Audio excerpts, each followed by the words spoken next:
Hello and welcome to another episode of Presbyopia Unlocked.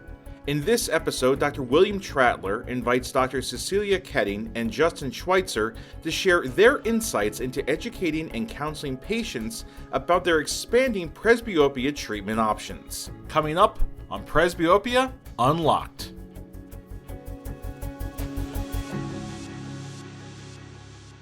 Welcome to this episode of Presbyopia Unlocked. I am so lucky and fortunate to have two amazing rock star optometrists. They are KOLs and they're leaders in our field. I'd love for them both to introduce themselves. Dr. Koetting, do you want to start off? We're so lucky to have you here. Yeah, thank you so much for having me. I'm Dr. Cecelia Koetting. I am an optometrist currently practicing in Denver, Colorado, so a little bit of a change recently. And I am at a clinic with another ophthalmologist over at Hindsight Eye Care. Beautiful. And what's your practice like? What type of patients are you seeing? What's your focus in practice? Yeah, so a little bit of everything. Of course, we're all seeing lots of dry eye, right? We Yes. do some primary care, surgical care, lots of ocular surface disease, like I said. And so we get a good smorgasbord of everything. Beautiful, beautiful. That's great. Well, we're excited to have you with us tonight, and of course, you also have Dr. Schweitzer. If you could please introduce yourself as well. Yeah, so great to be here with the both of you. Thanks for having me. My name's Justin Schweitzer. I'm an optometrist at Vance Thompson Vision in Sioux Falls, South Dakota, and I work alongside multiple ophthalmologists as well as a lot of optometrists as well. And we're really a collaborative care MD OD center that deals with really anything in the anterior segment, so cornea, cataract. We do a lot of refractive surgery as well, and then we handle glaucoma. Really anything anterior segment. We don't really dabble with things in the retina. And so just excited to be here and have this conversation with the two of you today. Oh, that's so wonderful. And I guess our topic is presbyopia. So just curious, are either you guys both, I think, are extremely young. So I'm sure neither of you are presbyopic, but do you have any family members that are presbyopic? My husband, who's in denial, yes, he's Okay. presbyopic. Yep. Is Yep. he great vision for distance, but just needs reading glasses now, or where is he He's at? getting to that. He's still trying to fight the fight. He's 45 and has started to notice that he's straining towards the end of the day. The computer, having to pull his phone away a little bit, catch him on the couch, just kind of holding that nice arm's length distance. But yeah, he's definitely starting to get to the point where he's admitting he needs a little help with readers. Yep. And does he use a special light when he tries to read a menu, like at the restaurants, or is that not quite to that No, he has level? not busted out the flashlight yet. Nope. Okay, so he's not quite there because I know that was the biggest sign. My friends would make fun of me as I started to develop presbyopia, and I pull out my flashlight, and they would all bring their flashlights in to make sure I could read it properly, to get extra light to be funny. Perfect. Justin, what about yourself? Is presbyopia an issue for any of your family members close at home? Well, I'm getting close, Bill. I'm 43 now, and the only thing is I'm cheating. I work with Vance Thompson, and he did refractive surgery on me, 6, 7 years ago, and I had a little regression in one eye, so I'm a little nearsighted in one eye, like a point a zero point minus 0.50, and the other one's plano, and I've just left it alone. So I'm kind of sneaking by still at my particular age, but that's going to catch up with me. So I'm getting closer and closer. And I'm sure my days are numbered. So I'm suspecting the next couple of years, I'm going to be the one dealing with. And of course, plenty of, family members that have gone through it. And then obviously the patients, which we're going to talk about tonight. Absolutely. And I think, I know for all of us, it's exciting that we're going to be talking about presbyopia because there's so many treatments coming on board. And if these treatments can help our family members, but also will be helping us or are helping us. And so we'll talk about that. So I guess, I'm not always like certain about these statistics, but there's a couple statistics I'll throw out, and then I'd love to get your thoughts on it.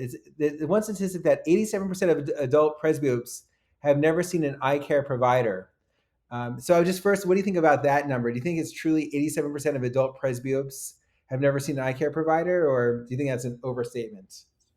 I mean, honestly, I think that doesn't surprise me because if we think about what the population is and the amount of patients that we see in general, and the amount of essentially naive patients coming in for the first time, number in the last few days just coming in to say, hey, I've all of a sudden started to notice I'm not seeing things up close. I'm getting fatigued. I'm starting to have problems and I never have before. And those are just the ones that actually reach out to see a doctor. That's not the patients that we know are going to get the over the counter readers and won't come in for another 20 years until they have cataracts and can't see.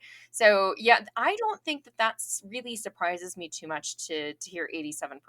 What do you think, Justin? Yeah, I mean, when I first saw that number and thought about it, it seemed high. I mean, I feel like that's a high number, and it surprised me a little bit. But I also keep in mind that, patients do really well, or people do really well at adapting and trying to fix themselves. You have over the counter things. And so your patients that maybe don't have a, real problem at, let's say, for example, distance, they use over the counter things and they adapt very well. It amazes me, every day in practice, you have patients come in, and for my practice, I think about a cataract and I'm like, man, that's a bad cataract. And you're walking around dealing with this every single day and they have no problem with it. They're walking around with 20, 30, 20, 40 vision, which to me would be, holy cow, I couldn't live that way. I just think there's a lot of the population that just adapts to these types of problems. And that's probably why that number is so high. And they just get used to it and they deal with it and they can function on their day-to-day activities. Absolutely. I think those are great points. So it's interesting. I guess there's a lot of patients out there that haven't yet seen eye doctors, but obviously with new treatments coming on board, maybe some of them will realize that if they see an eye care provider, they may be eligible for a new therapy. So it's pretty exciting. And I guess the second statistical number that's thrown out is that there in the U.S. there's 128 million presbyopes.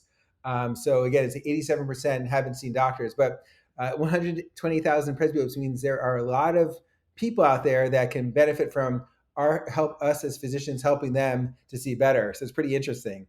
I don't know. What do you guys think? Do you think are you seeing more and more plano presbyopes coming to your practice now that certain therapies are becoming available, or are they still very a rare part of your practice? Yeah, I would say it's definitely, more. It's become more and more common, and it's a good thing. I don't look at it as a bad thing. You look at that number, 128 million presbyopes, and that potential influx. I think we it's allowing us to catch other problems that are out there, because we know there's other disease processes that affect the eye other than just presbyopia. Presbyopia, obviously, something that we don't want to ignore, and we know it's impacting people's lives. But you think of the other conditions that are silent, such as glaucoma, other issues with the eye, early age-related macular degeneration. If these patients aren't having eye exams, then we're not catching it. So, I mean, one nice thing about this whole direct-to-consumer or discussion around the new therapeutics in presbyopia is I think it allows us to catch a lot of other eye conditions and also educate our patients on presbyopia and the different options that are available to really make an impact to allow them to function at a higher level. And I think that is exactly what I'm hoping and what I feel like I have seen, starting, when they started making the direct to consumer marketing, kind of becoming out to the patients. I did have a number of patients who came in specifically asking about the presbyopia drops and what's going on with it. How can I try it? And these are patients who had not had an eye exam. The other thing I think that is also interesting to think about, this 128 million presbyopes. My generation, Justin's generation, we want more options, right? And the more direct to consumer information that's out there for them to look at, they get more excited, they're more hands on, they're more wanting to be part of their treatment and what's going on with their eyes. And I really like that. So I think we're going to actually see.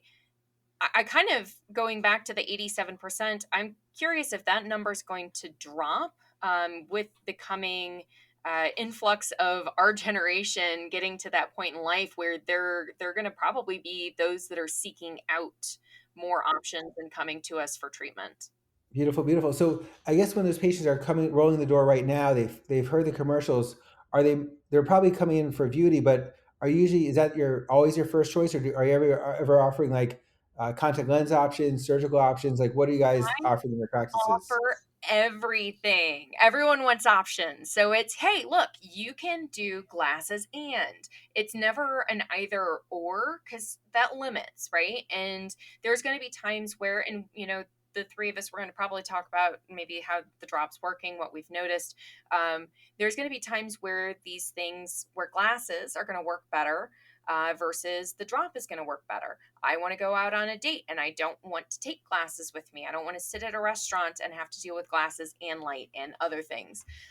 So there, I don't look at it as an either or. Like I said, it's an and. I love that. That's great. Justin? Yeah, I think Cecelia said it great. We've all taken an oath to make sure we give options to our patients of what's available, and there's a ton of options available for presbyopes. One is a drop now, but I also don't eliminate the options of glasses, contact lenses, surgical options, which I believe we're going to talk about, can make an impact as well. And all of these things can really work together as adjunct. None of these things we're going to talk about tonight really are going to completely rid people of glasses, contact lenses. They all have their place, and sometimes they work better together than alone. And that's really how I kind of have that discussion. We'll go through all the different options and then say, maybe we pair a few of these things together to give you some advantages in certain situations, depending on your lifestyle.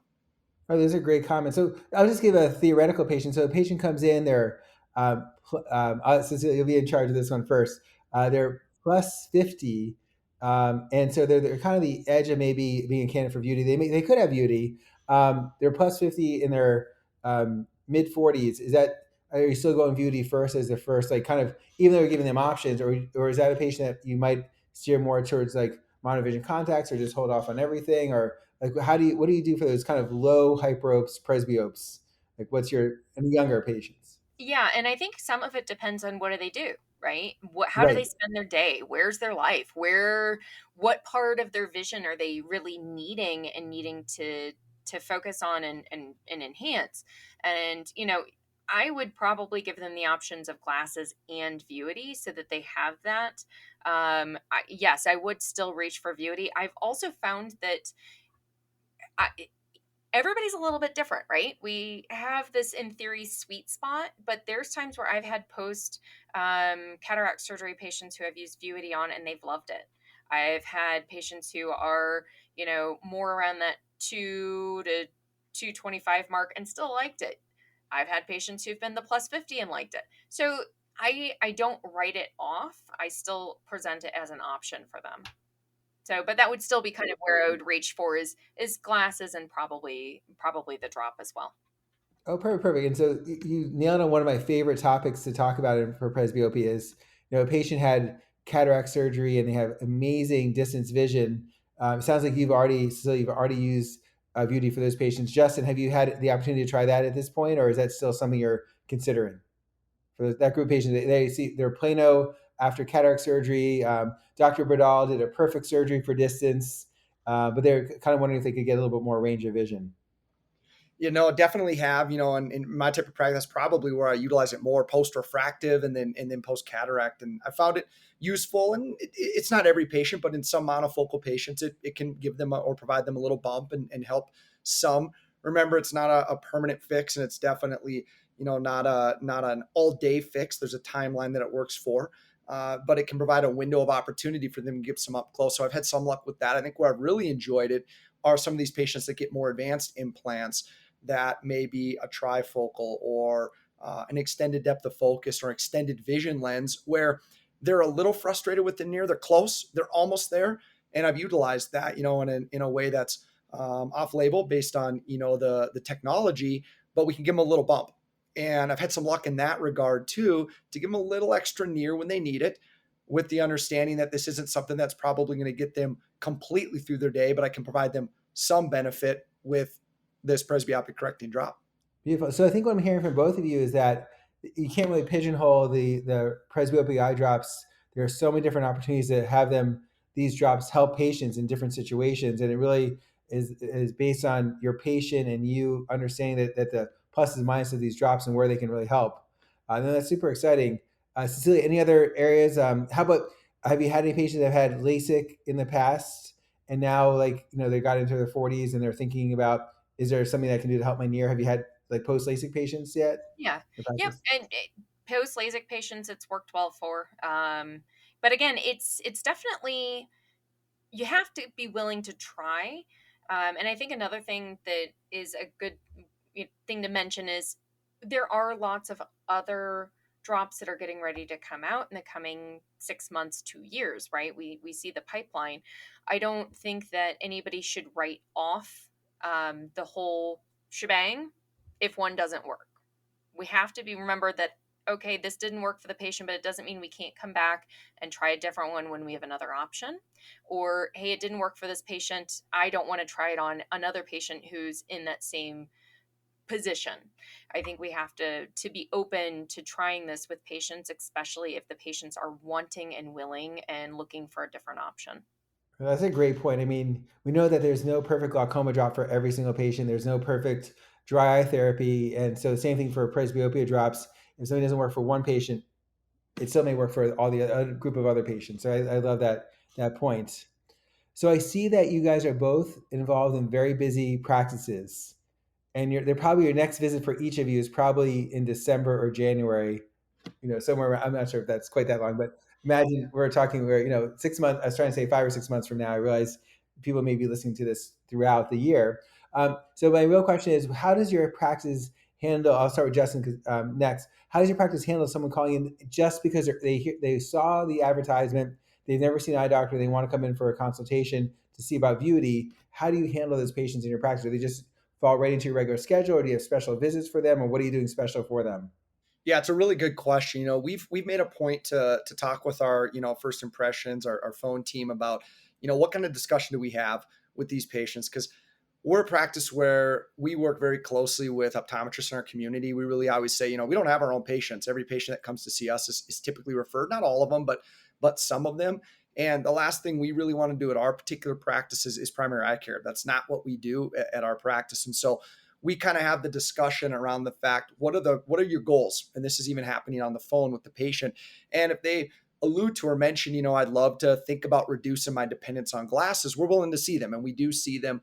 And we kind of have that discussion with them because we're a surgical center. We talk to them about a bunch of different options. We talk to them about refractive surgical options, possibly lens exchange options, because that can help with presbyopia. We talked to them about presbyopia correcting drops, and we talked about contacts and glasses. Now, if they ultimately say, boy, I'd like to do this presbyopia correcting drop, or I'd like to do glasses or contact lenses, that's an opportunity for us to work with one of our colleagues, one of the optometrists in our community. And we just make a referral to that optometrist if they don't have one in the community, and we're hands off at that point in time. If it's someone that's really a great candidate for something refractive in nature from a LASIK or PRK standpoint, or they fit as a great refractive lens exchange type of patient, then we kind of take that into our hands because that's what we're good at. And then we lead them down that path. And that's really how we've kind of implemented or had the discussion around when these patients call us. Perfect. That's beautiful. And Cecelia, how about in your practice? How are you managing these patients? So we're a little bit different. We do have one optometrist in our office who actually likes to bring patients in for a specific exam for trying the drop. My schedule's a little busy. I don't quite have the time to do that. And most of the time, by the time I see them, they're dilated. So the drop's not going to work. So so I tend to, those who are interested, we always tell them come in for a full exam because one, we want to make sure, who are you? Have we met you before? Is this a new patient? Even if we have seen you before, have you had some change in it? And then going through similar, like Justin was talking about, having the discussions about what are the options. We talk about surgical, refractive lens exchange, ICL, LASIK, PRK, just same as you guys do. And make sure that they know all of the options, but then still we in-house will go ahead and prescribe. Most often, if a patient is interested, I'll prescribe it, and then I might have them back in about a month, 6 to 8 weeks. Really try to counsel them on how to use the drop, what to expect, the side effects that they might experience, so that they're kind of prepared for what is going to happen, and have a better experience that way. So we do actually prescribe it in-house. Yep. Beautiful, beautiful. So Justin, are you sharing that you pretty much send all yours out? Like you're not actually writing the prescriptions for Vuity, just how your practice is set up? Not every one of them. So to be clear, I am prescribing at times. If it's someone that is their initial script, a lot of times I'll do the initial script, but then that patient is getting, referred to an optometrist in the community to take care of their primary eye care. So we're still doing a health exam. We're still dilating. We're taking a look and doing all of that. So they're physically coming in if they're interested in something refractive nature. If they pretty much tell us on the phone they have no interest in anything surgical, then that's just a quick, we call it a warm transfer to one of the optometrists in our community. Because, for us to talk about glasses or contact lenses, something we don't do, we don't have an optical, doesn't make a lot of sense. And, the optometrists in our community are more than capable of then talking about Vuity with them, or a presbyopic correcting drop as well. Absolutely. No, that makes a lot of sense. And everyone's practice is different. And I think Cecelia, my practice is a little bit more is closer aligned than yours. I mean, we're a big surgical practice too, but yet it still ends up that we end up doing some of the primary care as well. So it's kind of a mix, I guess. So Cecelia, since it sounds like you had a good amount of experience with Vuity, just share a couple of your pearls. I'll ask for both of you guys to share your pearls on like what's really worked to improve the success for these patients. Any pearls you could share? Yeah. Patient counseling of what to expect, I think, is definitely a big one, because it's when I have them in the room, I have a conversation. I'm like, okay, so a couple things you should know about the drop. You are probably going to get some low brow headaches. We have this when we use this drop for glaucoma. Typically, it goes away within a week to 2 weeks. It's just like when you start going to the gym and working out a muscle you haven't worked out in a while, it gets a little sore, and then eventually it isn't sore anymore. So be prepared for that. The other thing is, I have had a number of patients tell me that day one, the first time they use it, their vision gets a little wonky. It's a little off, and it's caused typically by a ciliary spasm. This isn't going to be something that's always going to happen, but I don't want you to get discouraged by the first time you use it, you have this happen and not be aware of it. So I want you to make sure that you use this drop every day for 2 weeks. Even though that may not be how we're going to use it in the end, I want you to get used to this and how it's going to play out at different times in the day. How many times are you going to need to take this? How long is it going to last for you? We know the studies show that peak is about 4 hours. They say it's a once a day drop, but you can use it twice a day if it's needed. So I think setting the stage for them helps. And then the other things that I have found really helpful is just making sure I'm picking the most appropriate patient. But like I said, it's kind of tricky because we don't know who that is. When I say that, I mean more of the motivated patient. If I have a patient who's like, oh yeah, I tried that contact that one time and I don't want to go back to it, but this drop could be good. Well, that patient's already shown me that they may not be the most motivated patient to try something. It doesn't mean you can't, but it also means that that patient may not be the best candidate. Okay, those are great pearls, and again, try to help our patients be successful is always so critical. Justin, any pearls on your end?